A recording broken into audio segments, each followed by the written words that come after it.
Okay, hello, and welcome to today's live stream.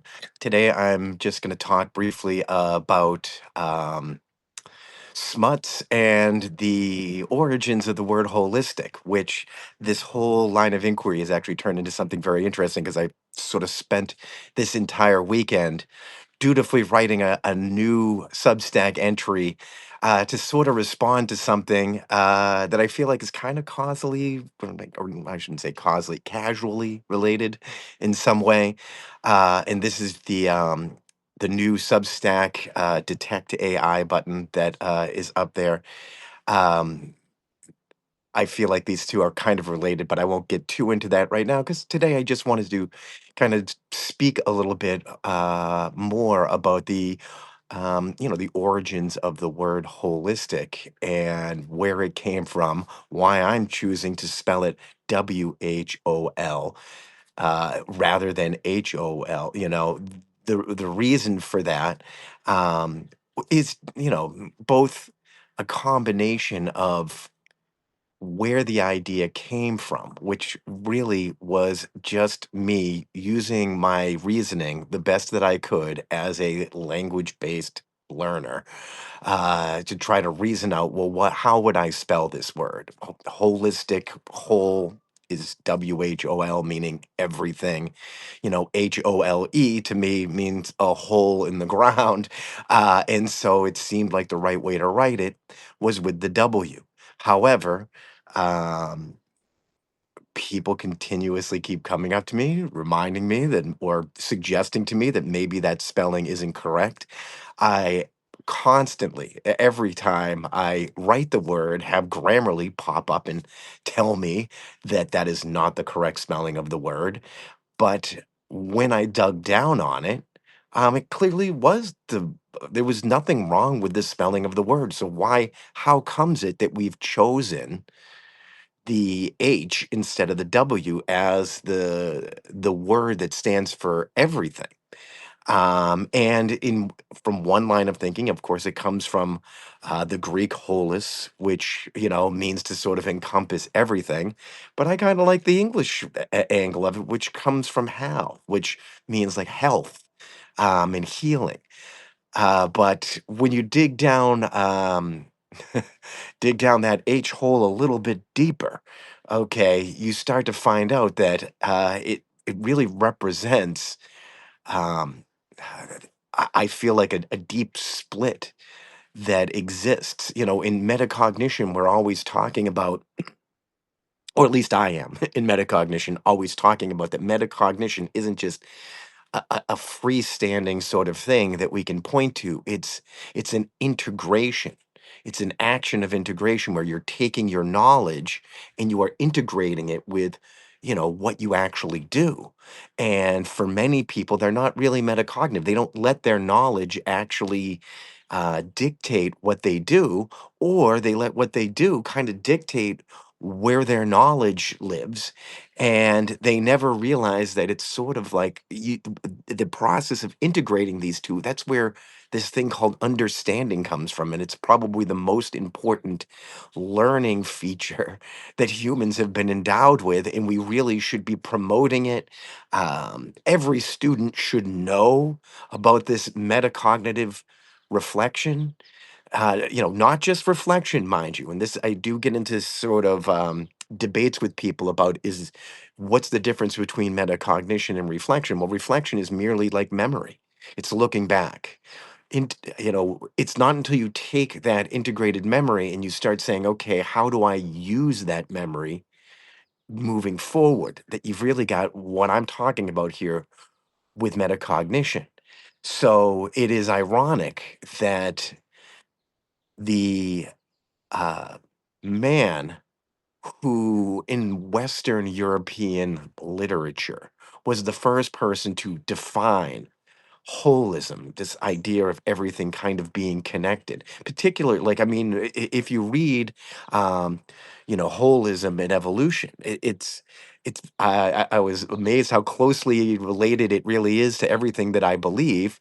But at the same time, knowing that this person who developed this term also at the very same time he was writing about this holistic connection that everything has, was literally creating a way to keep people apart, separate them, literally coining a term called apartheid, which is, in a very real sense, an action. So if you're following the metaphor I'm building here, you know, on one side, Smuts had this knowledge that probably came from research and really probably thinking deeply about how the world works, but he never connected that knowledge to what he was actually doing, which was literally building a cage for other human beings, a box that they would never be able to get out. How can you make sure that they never realize their connection to this holistic environment that they're in? Because as long as you can keep a person sort of in a box, whether it's through their race, through their gender, through their neurodiversity, then whatever they can accomplish becomes limited inside that box.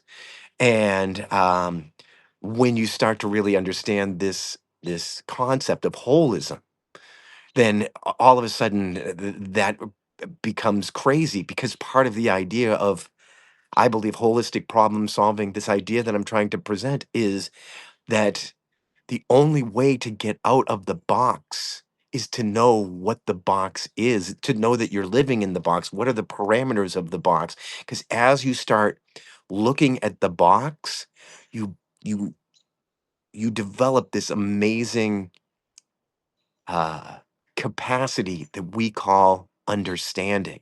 And now you can transcend the knowledge of that box. So you don't really have to live in that box. That box might have certain confines in it, but now because you can see the box for what it is, you can interact with it. Okay. You can influence its direction.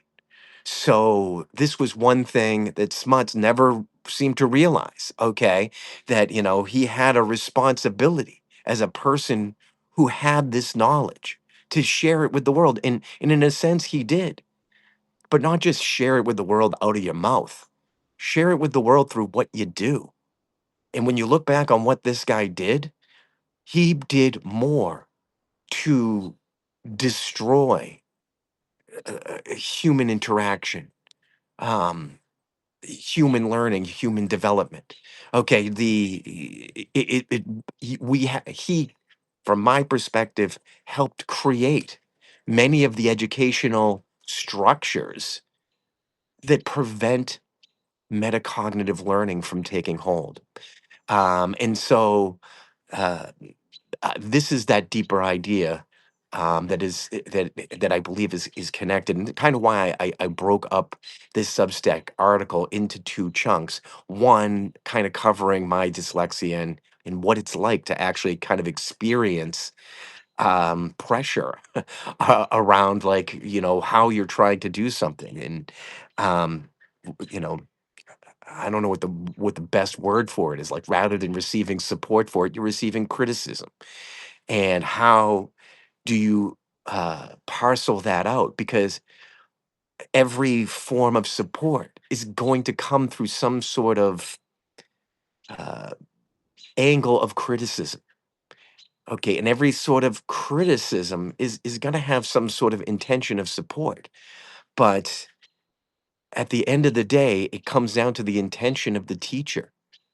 Am I trying to get you to learn how to self author and self develop? Or am I trying to get you in my box?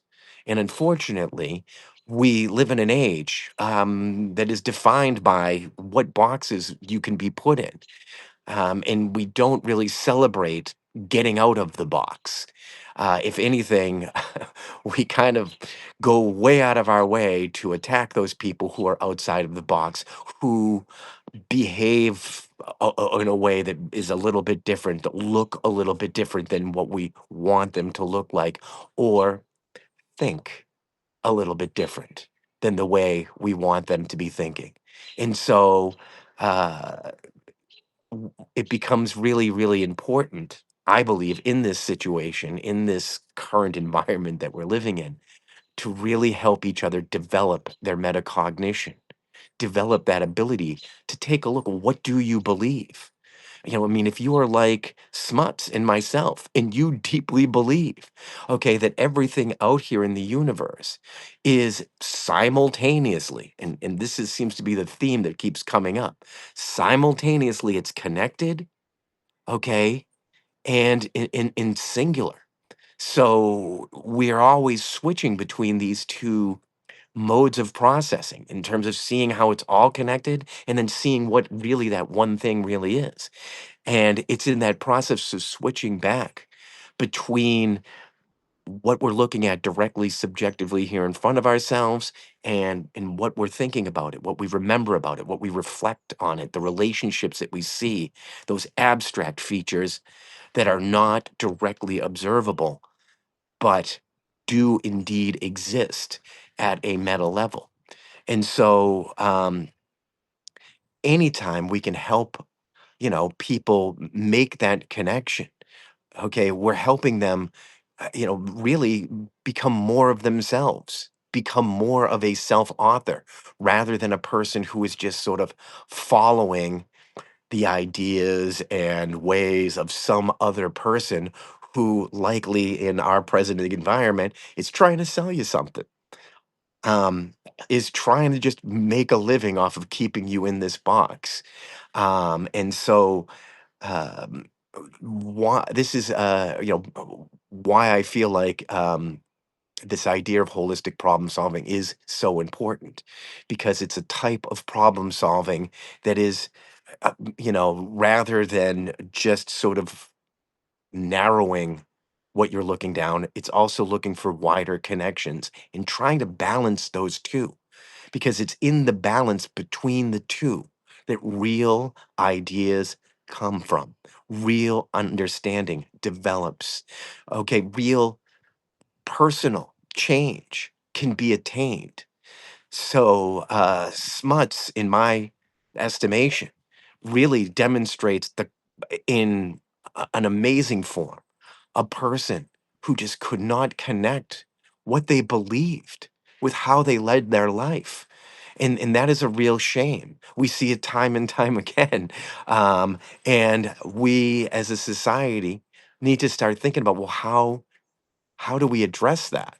And I believe we address that through education, not a subject based education, but a problem solving based education that gets every person somebody who's going to sit there and help support them with their learning process, develop their skills, increase their strengths, mitigate their weaknesses, and help them achieve their goals.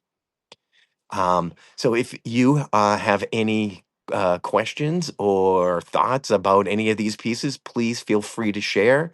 I'll be coming out pretty soon with another um, live stream here on the next article that I'm going to be writing, which is sort of like, believe it or not, a continuation of these last two. I guess I'm writing a series here and I didn't realize it, but it's kind of a continuation because I feel like it connects in a very abstract way to what's actually really happening here on Substack in relation to this AI button. So I'll talk more about that a little bit later. Thank you for being part of this today.